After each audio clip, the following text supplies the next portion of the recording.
Hello everybody, Sean here, and we are looking at the old Iron King, and he is a very intimidating boss, Dark Souls 2 of course, but he is very easy to cheese, if you will, and it's very reminiscent of a fight again in Dark Souls 1 where you fought a large demon in the lava. I cannot remember its name, much larger than this guy in fact, but I cannot remember its name sadly, but both fights you can kind of cheese with using the environment to your advantage. So the boss himself has two long-range attacks, which are the Fire Breath and the Laser Beam Kamehameha Wave.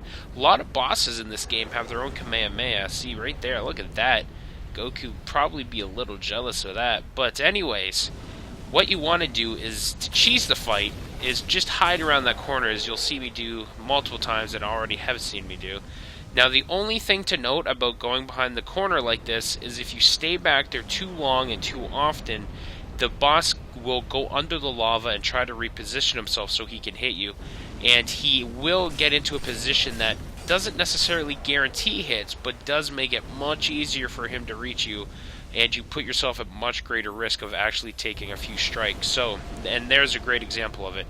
He went under because I was behind the corner after he finished attacking. Now, I rushed out here as quick as I can to make sure he got into the same position, but you can see he repositioned himself and it gets very close to being able to hit you, so just keep that in mind.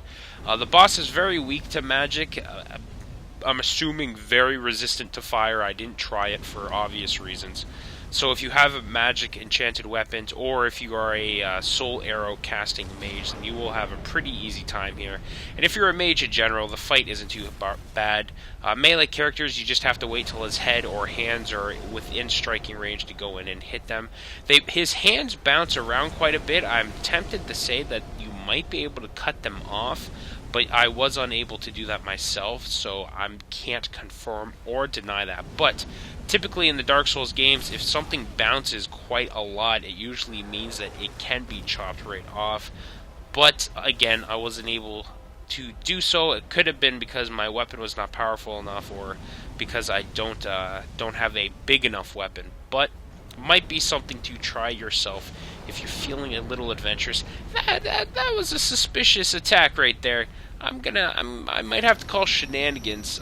Being hit through a wall, a solid wall no less, not even like a crumbling wall, a solid two walls really. I got hit through a corner, so it's two walls, but it's whatever. Once you get the hang of this fight, it's really simple, especially again if you are just gonna cheese it. But there you go, the old Iron King is down. Poor fellow was just not meant to live. I hope this helps you out. I thank you for watching, and we'll see everyone next time.